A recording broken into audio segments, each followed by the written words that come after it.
Assalamualaikum warahmatullahi wabarakatuh. Saya Fitria Martiawati Dewi akan membahas materi geografi kelas 10, yaitu tentang pengetahuan dasar pemetaan.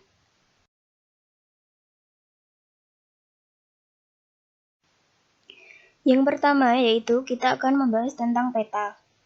Peta adalah gambaran konvensional dari permukaan bumi sesuai penampakannya dari atas, yang umumnya digambarkan pada bidang datar dan diperkecil atau diskalakan.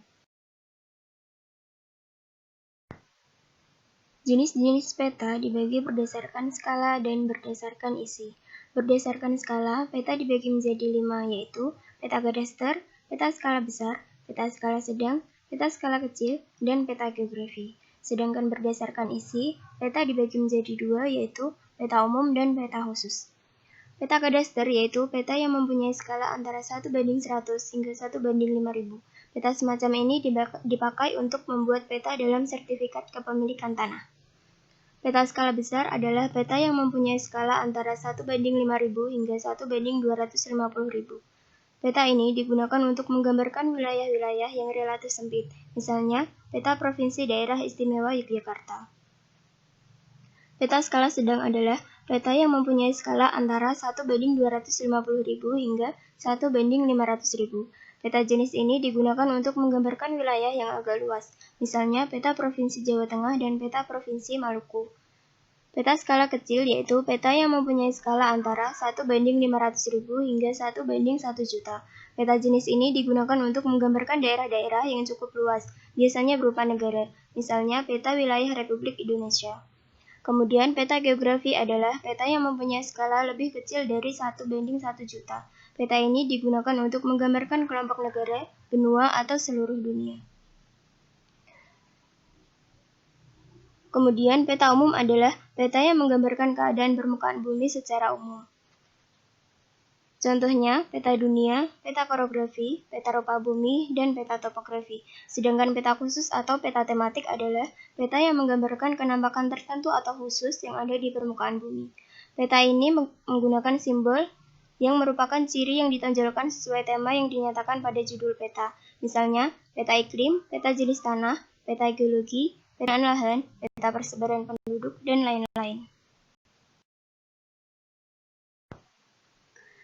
Komponen peta merupakan hal yang harus ada dalam sebuah peta, karena dengan adanya komponen peta maka akan mempermudah membaca, menafsirkan, dan mengetahui informasi yang terdapat di dalam sebuah peta, sehingga tidak membingungkan pembacanya. Ada 11 komponen peta yang perlu kita ketahui, yaitu judul, arah mata angin atau orientasi, legenda, garis astronomi, sumber peta, tahun pembuatan, skala, insert peta, simbol peta, lettering, dan warna peta. Judul peta memuat informasi sesuai dengan isi peta. Arah mata angin atau orientasi adalah pedoman arah pada peta yang berfungsi untuk membantu pengguna peta memahami arah ketika membaca peta. Legenda adalah keterangan tentang simbol-simbol yang tercantum di dalam peta. Legenda perlu dipahami dengan baik oleh pembaca peta sehingga informasi yang diperoleh dari peta bisa tepat. Garis astronomis adalah garis-garis khayal yang melingkari bumi baik secara vertikal yang berupa garis bujur maupun horizontal yang berupa garis lintang yang ditunjukkan dalam satuan derajat. Garis astronomis berfungsi untuk mempermudah menentukan posisi absolut suatu tempat di permukaan bumi. Sumber peta berisi keterangan tentang sumber data yang digunakan di dalam peta. Sumber peta berfungsi memberi kepastian bahwa informasi yang disajikan dalam peta adalah informasi yang akurat. Tahun pembuatan peta menunjukkan tahun dibuatnya peta. Tahun ini perlu dicantumkan untuk meyakinkan pengguna bahwa data yang dimuat dalam peta masih dapat digunakan. Hal ini dikarenakan beberapa jenis peta tertentu seperti peta tematik, sifat datanya dapat berubah dari tahun ke tahun. Kemudian komponen selanjutnya yaitu skala. Skala adalah perbandingan jarak antara objek di dalam peta dan jarak sebenarnya di lapangan. Skala perlu dicantumkan agar pengguna peta dapat membayangkan luas wilayah atau jarak sebenarnya di permukaan bumi. Ada 3 bentuk penyajian skala pada peta, yaitu skala numerik, skala garis, dan skala verbal. Insert peta digunakan untuk memperjelas posisi suatu wilayah yang ada di peta utama. Pada umumnya, insert terletak di pojok bagian dalam peta dan digambarkan dengan peta kecil. Terdapat 2 jenis insert peta, yaitu insert lokasi dan insert pembesaran. Insert lokasi digunakan untuk memberikan gambaran global wilayah di sekitar daerah yang dipetakan. Umumnya, insert peta ini terdapat pada peta dengan skala kecil. Insert pembesaran digunakan untuk menjelaskan bagian dari peta pokok yang dianggap penting dari suatu lokasi yang kenampakannya tampak kecil, sehingga perlu diperbesar. Insert jenis ini umumnya ditentukan pada peta dengan kenampakan wilayah yang kecil. Simbol peta adalah gambar di dalam peta untuk mewakili alam di permukaan bumi, di mana terdapat 3 simbol dalam peta, yaitu simbol titik, simbol garis, dan simbol area. Simbol titik untuk menunjukkan tempat atau data posisional, misalnya, titik dapat berupa lingkaran, segi 4, atau segitiga. Simbol garis untuk menggambarkan data-data geografis seperti batas wilayah, jalan, dan sungai. Contohnya untuk menunjukkan sungai dan jalan kereta api. Simbol area untuk menunjukkan suatu area tertentu, misalnya daerah hutan, danau, persawahan, dan lain sebagainya. Komponen selanjutnya yaitu lettering. Lettering adalah tulisan untuk mempertegas arti dari simbol-simbol yang ada dalam peta. Lettering meliputi aturan penulisan huruf kapital, huruf kecil, huruf miring, tegak, dan sebagainya. Warna peta, seperti setiap kenampakan alam yang termuat pada peta, memiliki warna yang berbeda-beda. Perbedaan warna ini bertujuan untuk menonjolkan perbedaan objek pada peta. Contohnya, warna coklat menunjukkan dengan kemiringan lereng yang amat besar. Proyeksi peta adalah cara pemindahan permukaan bumi yang melengkung ke bidang datar. Agar peta dapat dibuat dengan baik, terdapat 3 kategori jenis proyeksi yang dapat digunakan, yaitu harus conform, equivalent, dan equidistant. Conform artinya, bentuk-bentuk bidang daerah, pulau, dan benua yang digambar pada peta harus sesuai dengan bentuk aslinya di alam. Equivalent artinya, daerah-daerah atau bidang-bidang yang digambar harus sebanding luasnya dengan apa yang terdapat di alam. Equidistant artinya, jarak-jarak yang digambarkan pada peta harus tepat perbandingannya dengan keadaan sesungguhnya. Jenis-jenis proyeksi peta dibagi menjadi 3, yaitu proyeksi azimutal atau zenital, proyeksi silinder, dan proyeksi kerucut. Proyeksi azimutal adalah proyeksi yang menggunakan bidang datar sebagai bidang proyeksinya. Proyeksi ini menggambarkan daerah kutub dengan menempatkan titik kutub pada titik pusat proyeksi. Proyeksi azimutal dibedakan menjadi 3 macam, yaitu proyeksi azimutal normal, yaitu bidang proyeksinya menyinggung kutub. Yang kedua, proyeksi azimut transversal, yaitu bidang proyeksinya tegak lurus dengan ekuator. Dan proyeksi azimut obliku, yaitu bidang proyeksinya menyinggung salah satu tempat antara kutub dan ekuator. Yang kedua yaitu proyeksi silinder. Proyeksi silinder adalah proyeksi yang bidang proyeksinya berbentuk silinder dan menyinggung bola bumi. Proyeksi ini cocok untuk menggambarkan daerah ekuator, karena ke arah kutub terjadi pemekaran garis lintang. Apabila pada proyeksi ini bidang silinder menyinggung garis khatulistiwa, maka semua garis paralel merupakan garis horizontal dan semua garis meridian merupakan garis lurus vertikal. Yang ketiga yaitu proyeksi kerucut.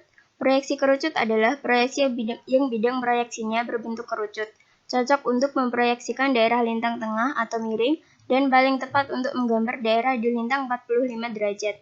Proyeksi ini memiliki paralel melingkar dengan meridian berbentuk jari-jari. Proyeksi kerucut diperoleh dengan memproyeksikan globe pada kerucut yang menyinggung atau memotong globe kemudian dibuka, sehingga bentangnya ditentukan oleh sudut puncaknya. Proyeksi kerucut dibedakan menjadi 3, yaitu proyeksi kerucut normal atau standar. Jika garis singgung bidang kerucut pada bola bumi terletak pada satu paralel.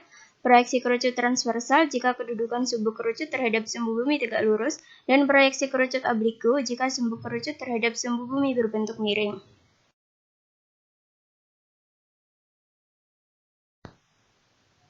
Setelah membahas peta secara singkat, selanjutnya kita akan membahas tentang penginderaan jauh. Penginderaan jauh adalah ilmu atau seni untuk memperoleh informasi tentang objek, daerah, atau gejala dengan jalan menganalisis data yang diperoleh dengan menggunakan alat tanpa kontak langsung terhadap objek atau gejala yang dikaji. Sistem penginderaan jauh memiliki komponen-komponen yang menyusunnya, yaitu sumber tenaga, atmosfer, interaksi antara tenaga dan objek, sensor, perolehan data, dan penggunaan data. Sumber tenaga diharuskan ada dalam sistem penginderaan jauh, baik itu sumber tenaga alamiah ataupun sumber tenaga buatan. Tenaga ini mengenai objek di permukaan bumi yang kemudian dipantulkan ke sensor ataupun juga dapat berupa tenaga dari suatu objek di permukaan bumi yang dipancarkan ke sensor. Atmosfer memiliki pengaruh terhadap sistem penginderaan jauh berupa pengaruh fungsi panjang gelombang. Atmosfer membatasi bagian spektrum elektromagnetik yang dapat digunakan dalam penginderaan jauh. Pengaruh dari atmosfer bersifat selektif terhadap panjang gelombang sehingga muncul istilah jendela atmosfer. Jendela atmosfer sendiri memiliki pengertian berupa bagian spektrum elektromagnetik yang dapat mencapai bumi. Dalam jendela atmosfer terdapat hambatan atmosfer, yakni suatu kendala yang disebabkan oleh hamburan pada spektrum tampak dan serapan yang terjadi pada spektrum inframerah termal. Yang ketiga yaitu interaksi antara tenaga dan objek. Setiap objek di permukaan bumi memiliki karakteristik tertentu dalam memantulkan ataupun memancarkan tenaga ke sensor. Objek yang banyak memantulkan atau memancarkan tenaga akan tampak cerah pada citra, sedangkan objek yang pantulannya atau pancarannya sedikit akan tampak gelap. Kemudian yang selanjutnya, yang keempat yaitu sensor. Tenaga yang datang dari objek di permukaan bumi, baik yang berupa hasil pantulan ataupun pancaran, akan diterima dan direkam oleh sensor. Tiap sensor memiliki kepekaan tersendiri terhadap bagian spektrum elektromagnetik. Semakin kecil objek yang dapat direkam oleh sensor, maka akan semakin baik pula kualitas sensornya. Komponen yang kelima yaitu perolehan data. Cara perolehan data dapat dilakukan dengan cara manual, yakni dengan interpretasi secara visual dan dapat pula dilakukan dengan cara digital yang menggunakan bantuan komputer. Citra berupa foto udara pada umumnya diinterpretasi secara manual, sedangkan data hasil penginderaan secara elektronik dapat diinterpretasi secara manual ataupun secara digital. Kemudian komponen yang terakhir yaitu pengguna data. Pengguna data merupakan komponen penting dalam sistem penginderaan jauh karena keberhasilan aplikasi penginderaan jauh terletak pada dapat diterima atau tidaknya hasil penginderaan jauh oleh para pengguna data. Kerincian, kehandalan, dan kesesuaiannya terhadap kebutuhan pengguna sangat menentukan diterima atau tidak diterimanya data penginderaan jauh tersebut. Ini adalah sistem dan cara kerja penginderaan jauh. Untuk lebih jelasnya mengenai cara kerja penginderaan jauh dan pemanfaatannya, mari kita lihat video berikut ini.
Jenis-jenis citra penginderaan jauh dibedakan menjadi dua, yaitu citra foto dan citra non-foto. Citra foto dibedakan menjadi 5, yaitu berdasarkan spektrum elektromagnetik, sumbu kamera, jenis kamera, warna, dan wahana. Berdasarkan spektrum elektromagnetik, citra foto dibedakan menjadi 4, yaitu foto ultraviolet, foto ortokromatik, foto pankromatik, dan foto inframerah. Berdasarkan sumbu kamera, citra foto dibedakan menjadi 2, yaitu foto vertikal atau tegak, dan foto condong atau miring. Berdasarkan jenis kamera, citra foto dibedakan menjadi foto tunggal dan foto jamak. Berdasarkan warna, citra foto dibedakan menjadi foto berwarna semu dan foto berwarna asli. Berdasarkan wahana, citra foto dibedakan menjadi foto udara dan foto satelit. Citra non-foto dibedakan menjadi 3, yaitu berdasarkan spektrum elektromagnetik, sensor, dan berdasarkan wahana. Berdasarkan spektrum elektromagnetik, citra non-foto dibedakan menjadi 2, yaitu citra inframerah termal dan citra radar atau gelombang mikro. Berdasarkan sensor, citra non-foto dibedakan menjadi citra tunggal dan citra multispektral. Dan berdasarkan wahana, citra non-foto dibedakan menjadi citra dirgantara dan citra satelit.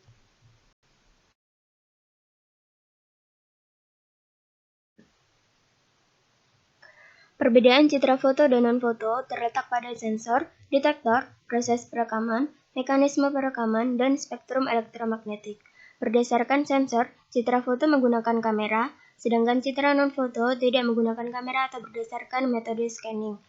Berdasarkan detektor, citra foto menggunakan film, sedangkan citra non-foto menggunakan pita magnetik, termistor, fotokonduktif, fotovoltaik, dan sebagainya. Berdasarkan proses perekaman, citra foto menggunakan fotografi atau kimiawi, sedangkan citra non-foto menggunakan elektronik. Berdasarkan mekanisme perekaman, citra foto serentak, sedangkan citra non-foto parsial.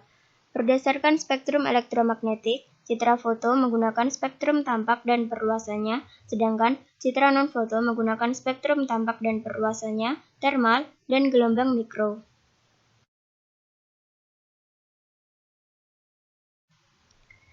Selanjutnya yaitu interpretasi citra penginderaan jauh. Untuk dapat menginterpretasi citra, diperlukan unsur-unsur interpretasi yaitu rona, warna, bentuk, ukuran, tekstur, pola, bayangan, situs, dan asosiasi. Untuk lebih jelasnya mengenai apa itu interpretasi citra serta bagaimana cara menginterpretasi citra, mari kita lihat video berikut ini.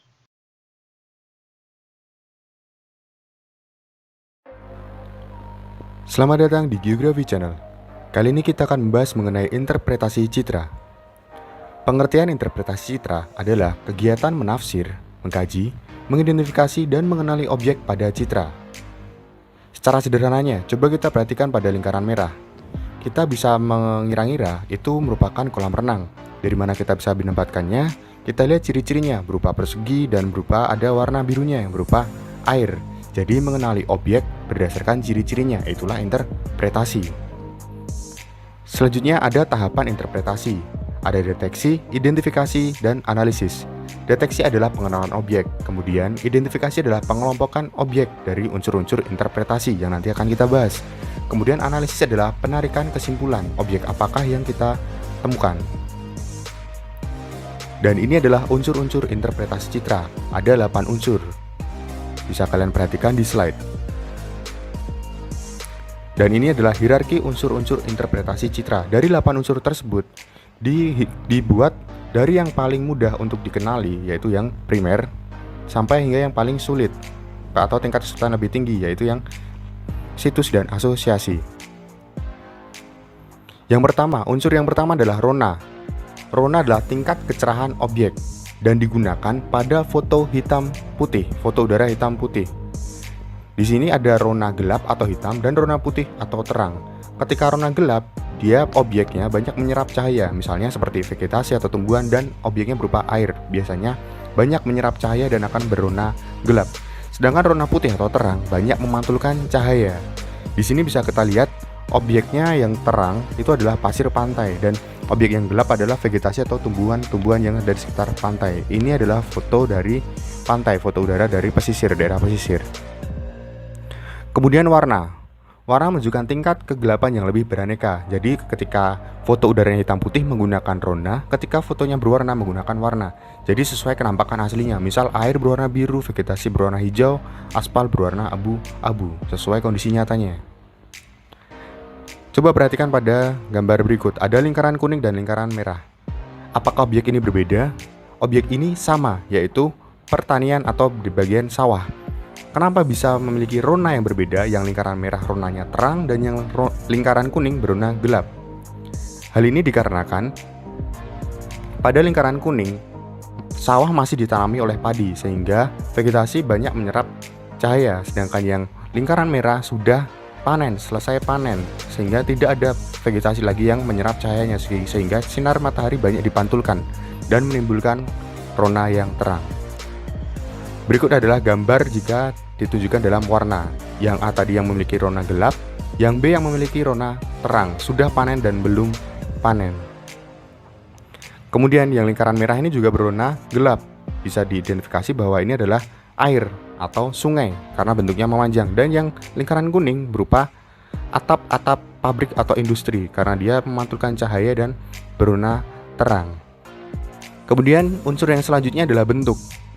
Misalnya, lapangan atau tempat olahraga berbentuk O, sedangkan instansi pemerintah, kantor, dan sebagainya bisa berbentuk L atau persegi panjang seperti yang ada dalam slide ini.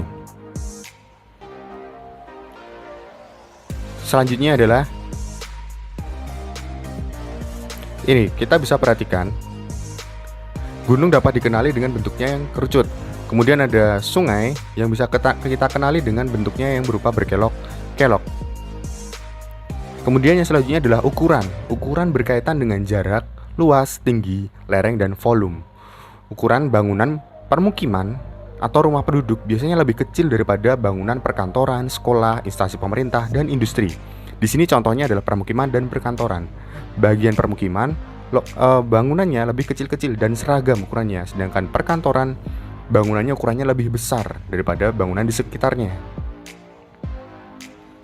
Nah, bisa kita perhatikan kembali di lingkaran merah di sini, nampak bangunannya kecil-kecil dan seragam. Bisa diperkirakan itu merupakan permukiman, sedangkan yang lingkaran kuning, bangunannya lebih besar daripada bangunan di sekitarnya. Mungkin bisa pabrik atau instansi pemerintah lainnya. Seperti pada contoh berikut ini juga, pada lingkaran merah merupakan permukiman, dan pada lingkaran kuning itu bukan merupakan bangunan permukiman karena ukurannya yang lebih besar. Selanjutnya adalah tekstur. Tekstur ada halus, sedang, dan kasar. Untuk tekstur halus, itu biasanya berupa rumput, sedang berupa semak belukar, dan kasar berupa pepohonan. Bisa kalian perhatikan pada contoh berikut ini. Tekstur dipengaruhi oleh dua hal, yaitu jarak antar objek. Semakin dekat atau semakin rapat jarak antar objek, maka teksturnya akan semakin halus. Dan ketinggian objek. Jika tinggi objek seragam atau sama, maka teksturnya halus. Dan jika ketinggian objek berbeda-beda, misal ada yang tinggi, ada yang pendek, maka tekstur yang ditampilkan akan kasar. Misalnya pada contoh A adalah pasir. Dia memiliki tekstur yang halus, sedangkan B adalah vegetasi atau tanaman, tumbuhan. Dia memiliki tekstur yang kasar.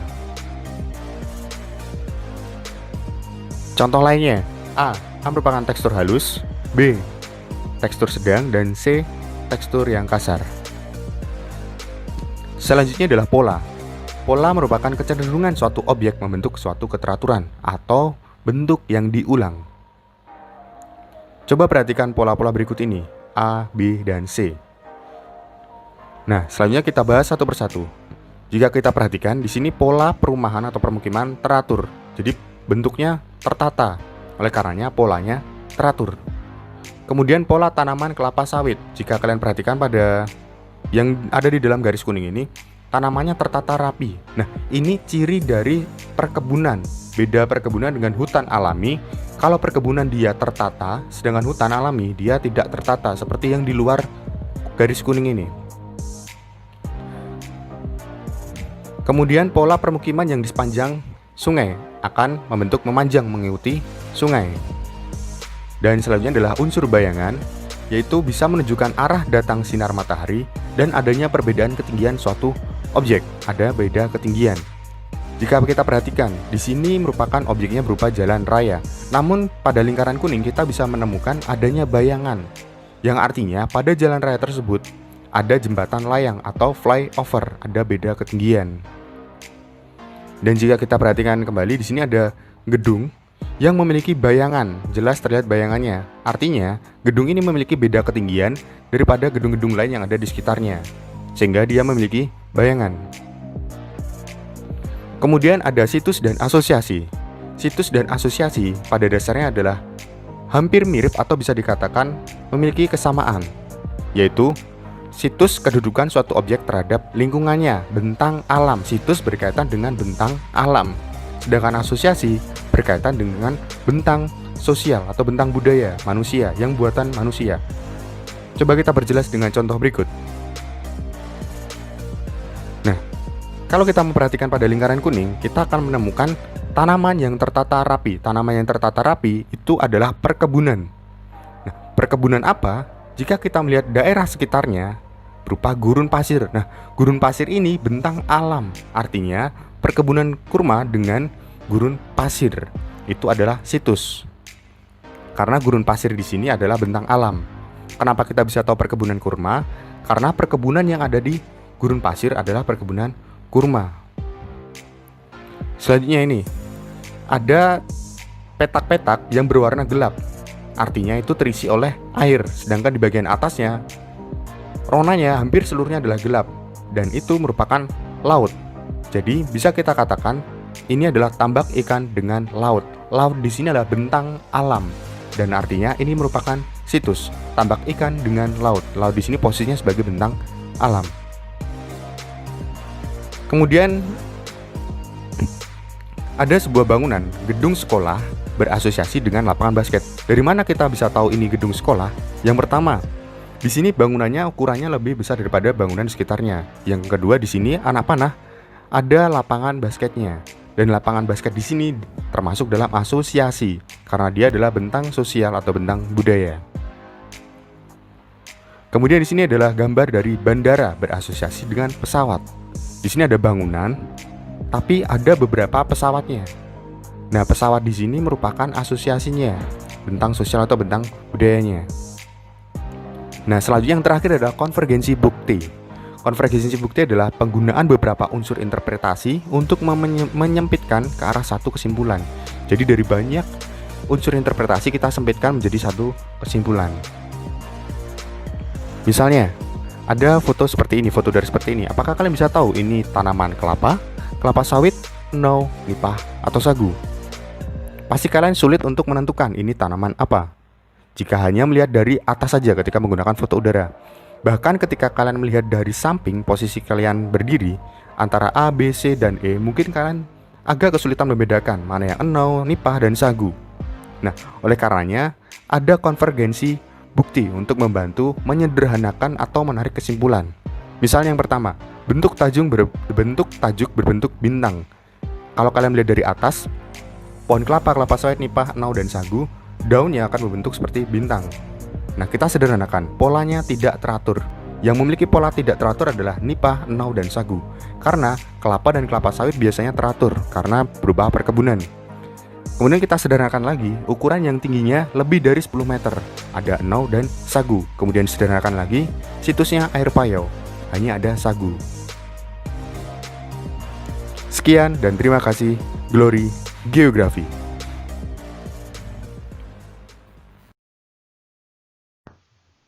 Setelah membahas peta dan pengenderaan jauh secara singkat, selanjutnya kita akan membahas tentang sistem informasi geografis. Sistem informasi geografis atau SIG adalah sistem berbasis komputer yang digunakan untuk mengumpulkan, memeriksa, mengintegrasikan, dan menganalisis informasi-informasi yang berhubungan dengan permukaan bumi atau bereferensi geografis. Komponen sistem informasi geografis ada 4, yaitu perangkat keras, perangkat lunak, data, dan manusia. Perangkat keras merupakan komponen SIG yang berupa perlengkapan yang mendukung kerja SIG, terdiri atas seperangkat komputer seperti CPU, monitor, digitizer, scanner, plotter, CD-ROM, flash disk, dan lain-lain. Perangkat lunak merupakan komponen SIG yang berupa program-program yang mendukung kerja SIG, seperti input data, proses data, output data, di samping program kerja seperti MapInfo dan ArcView. Yang ketiga yaitu data. Masukan data bisa dilakukan jika data yang diperlukan telah tersedia. Kemudian, baru dilakukan pengelolaan data seperti mengumpulkan, memanipulasi, mengklasifikasi, dan analisis.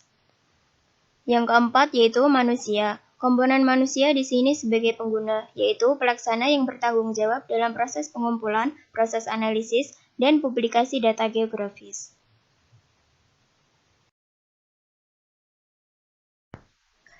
Tahapan kerja sistem informasi geografis ada 4, yaitu pemasukan data, manajemen pengelolaan basis data, manipulasi dan analisis data, dan hasil atau keluaran. Tahap pertama yaitu pemasukan data. Proses pemasukan data pada sistem informasi geografis bisa dilakukan dengan berbagai cara, antara lain proses akuisisi, digitasi, pembangunan topologi data, tabulasi, pemberian atribut, dan transformasi koordinat. Kemudian tahap kedua yaitu manajemen pengelolaan basis data. Dalam manajemen pengelolaan basis data dapat dilakukan pengolahan data dasar seperti pengarsipan dan pemodelan. Kemudian tahap selanjutnya yaitu manipulasi dan analisis data. Analisis data spasial dalam sistem informasi geografis dapat berupa klasifikasi, overlay, networking, buffering, dan 3 dimensi.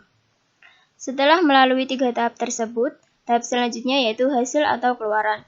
Hasil dari proses pengerjaan dengan sistem informasi geografis ada berbagai macam, seperti dalam bentuk hard copy yang berupa peta, tabel, dan laporan, maupun dalam bentuk soft copy yang berupa informasi digital. Untuk lebih jelasnya mengenai sistem informasi geografis dan pemanfaatannya, mari kita lihat video berikut ini. Assalamualaikum warahmatullahi wabarakatuh.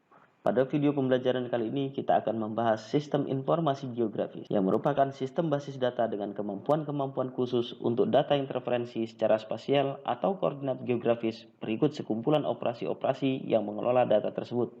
SIG dibutuhkan karena untuk data spasial penanganannya sangat sulit, terutama karena peta dan data statistik cepat kadaluarsa hingga tidak ada pelayanan penyediaan data dan informasi yang diberikan menjadi tidak akurat. Dengan demikian, SIG diharapkan mampu memberikan kemudahan-kemudahan seperti penanganan data geospasial menjadi lebih baik dalam format baku, revisi dan pemutakhiran data menjadi lebih mudah, data geospasial dan informasi menjadi lebih mudah dicari, dianalisis, dan direpresentasikan, menjadi produk yang mempunyai nilai tambah, kemampuan menukar data geospasial, terjadi penghematan waktu dan biaya, serta keputusan yang diambil menjadi lebih baik. Prahasta 2005. Halo Sobat Geosfer, bersama channel Geosfer Karang, mengenal bumi menjadi lebih mudah.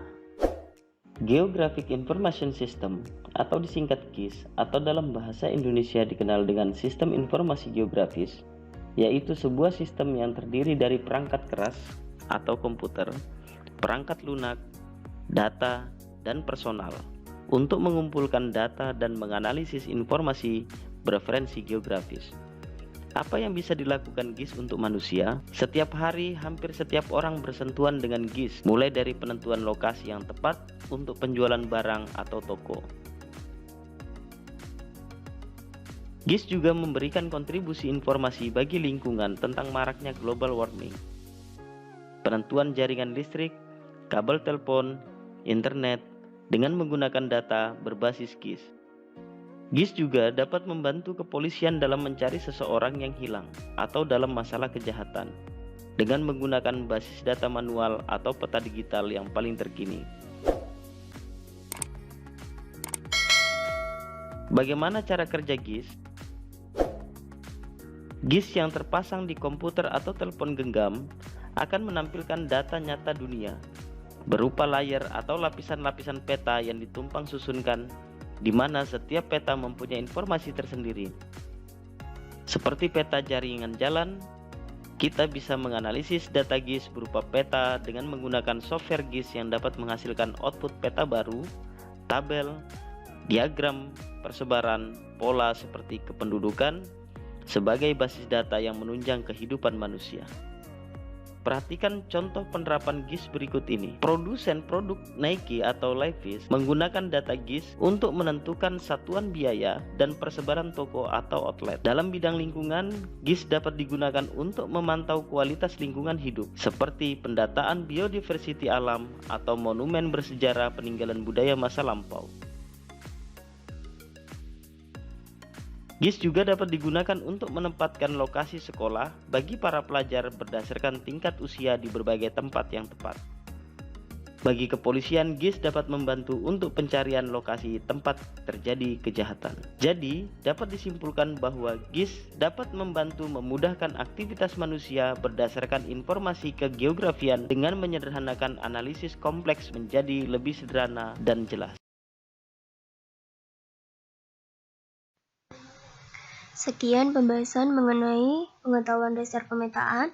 Semoga bermanfaat. Terima kasih. Wassalamualaikum warahmatullahi wabarakatuh.